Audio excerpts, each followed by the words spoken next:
I'm Jamie Hooper with RE/MAX Crest and jamiehooper.com, and today we're going to talk about two things. We're going to talk about the current state of the Greater Vancouver real estate market, and if you're selling your home, how you can get multiple offers on your property even in this slow market.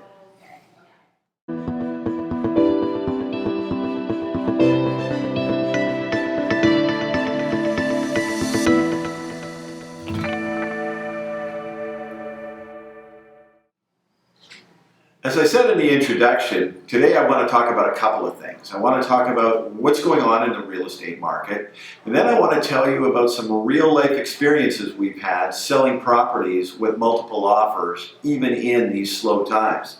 March was the slowest March on record since 1986. April was, we weren't the slowest April on record since 1986, but the conditions weren't a heck of a lot better. They were very similar.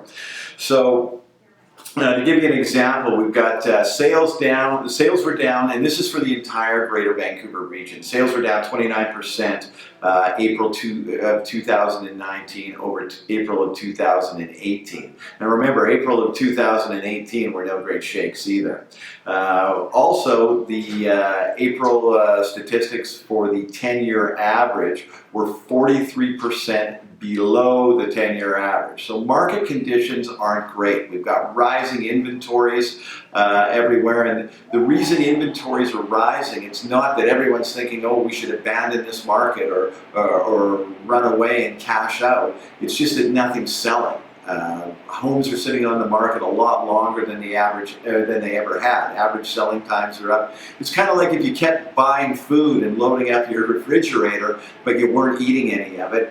The stuff in your fridge would start to pile up, and some of it would eventually go rotten. So next, let's talk about how much prices have gone up and down over the last year. So just quickly to touch base, the benchmark pricing in certain areas. So the west side of Vancouver, the benchmark price for a detached house is down 13% over the last year. If your house was worth $2 million last year, well, now it's probably worth about 1.75. The east side's pretty much the same thing. It's down 12%. So if your house was worth $1.5 million last year, it's probably worth $1.3 million nowadays. Ladner's shown a pretty, the smallest decrease. Prices are only down about 4% in Ladner, and Richmond's down 12% as well. Those are for detached houses. The condo market hasn't seen as much of a decrease because the condo market was still pretty good for the first 4 months or so of 2018, and then it started to slow off. So condo prices in the last year for the west side, which also includes downtown, you're down about 9%. East side about 5%, Ladner 8%, and Richmond 7%. So again, I want to talk to folks who have their home on the market. It makes no sense to overprice your home in a declining market. If you sit on the market, let's say you list your home for $1.4 million, and it's really worth $1.2 million or $1.3 million. Well, after you've sat there for 3 months and you lose 3%, now your house that was worth $1.2 million is only worth $1.15 million. You will wind up chasing. The term we use is chasing the market down. You're always a little higher than market value. You keep decreasing your price, but you decrease it too late. I see this all the time. It is a constant problem, and part of the reason is, for most of us, our home is our biggest investment in life. And when realtors come in and tell you, well, I think you should price your house at this, or I think you should price your house at that, there's an element of mistrust. We are commissioned salespeople. People don't trust commissioned salespeople. I don't trust commissioned salespeople, so I wouldn't expect you to either. But 95% of the homes on the market right now will not sell at the price they are listed for. And the reason they won't sell at those prices is because people are trying to get last year's prices this year, and it doesn't work that way because we know the markets are declining. So, knowing all of this, let's talk about some situations I've been in where I've had houses sell with multiple offers. Now, I'm not trying to the reason we're going to talk about my houses that sold with multiple offers is because I know the situations with them. Probably, I'll bet less than 5% of the properties on the market nowadays are selling with multiple offers, and the rest of them are sitting there forever and ever. So why is that? How does it work out? Well, first of all, in all these, I've got 6 situations here.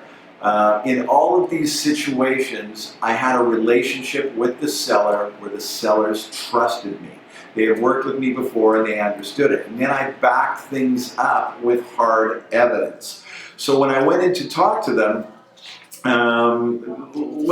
let's touch base on some of these things right now. So I had one in Richmond this was last October, and that was in Steveston. The house, there was a bunch of houses in the area, all listed in the $1.3 million range, and they'd been on the market. All of them had been on the market 60 days, 90 days, 120 days.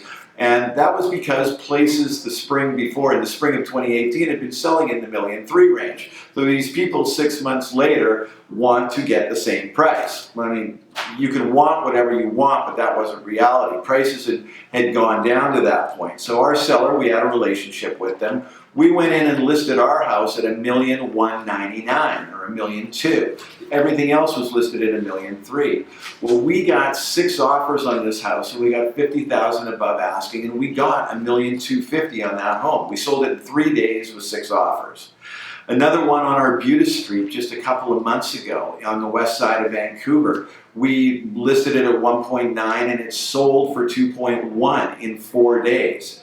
We got 11% above asking there. I just sold another one in Richmond last week on Glenbrook Drive. Again, same situation to the one that we sold last fall in Richmond. Everything was on the market for $1,350,000. They'd been on the market forever. There'd been no sales since last fall, September or October. We were on the market for 6 days, we had 5 offers, and we sold at asking price. So that when you have that many offers and you sell it at asking price and you have 6 of them, that tells you what the market value is. And this was a really nice house. It had been totally redone and very well maintained. These other houses listed $200,000, $150,000, $200,000 higher weren't nearly as nice as these homes. And the market was speaking to these people. They've been on the market. They've all been on the market like 90 days, 120 days. Now with that sale there, they have virtually no chance of selling their properties at those prices. Another one in Ladner last year had been on the market for 20 days and we got 3 offers. And another condo downtown had been on the market for 7 days and we got 3 offers as well. You can sell your home for multiple offers in today's market. Who would you rather be?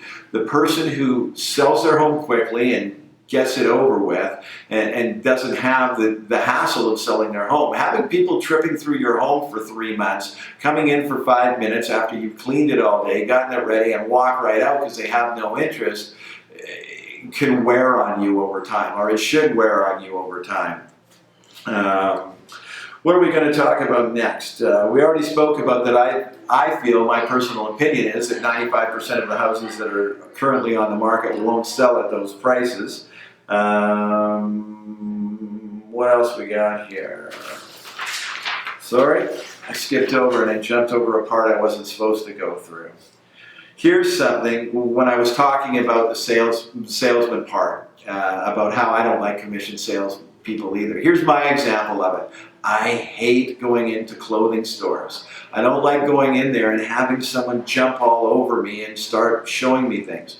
I want to walk around, try it on for size, look and see if there's anything I like, and then I'm going to go talk to the salesperson and ask them if they have the property in my size. So things changed in real estate over the last 40 to 50 years. Once upon a time, realtors were salespeople. Nowadays, we're digital marketers. The ones that are successful understand that they're digital marketers and know how to market your property online. There's 3 key things to know when you're selling your home, what you want your realtor for. Price, the number one thing. You have to price your home properly. You can't have a great house 25% overpriced. It's not going to sell. It doesn't matter how great your house is. Number 2, presentation of the home. Getting the home, if the home needs it, getting the home staged so it shows beautifully to help your digital marketer, me, market your property online with beautiful pictures. 90% of buyers go online to look at properties before they come and look at them. Your first showing isn't when people walk into your house anymore. Your first showing is done online, so it's critical. And then marketing, knowing where to market the property and knowing what's going on in your neighborhood and having your finger on the pulse of it. So in closing, if you'd like to know what your home will sell for in today's market, please just call or email us back, and we can either do an online evaluation for you, or we can come and do a full-scale home evaluation for you and let you know exactly where your home will sell for in today's market. I'm Jamie Hooper with RE/MAX Crest and jamiehooper.com, and we'll be speaking to you again over the next few weeks about what's happening in the Greater Vancouver real estate market.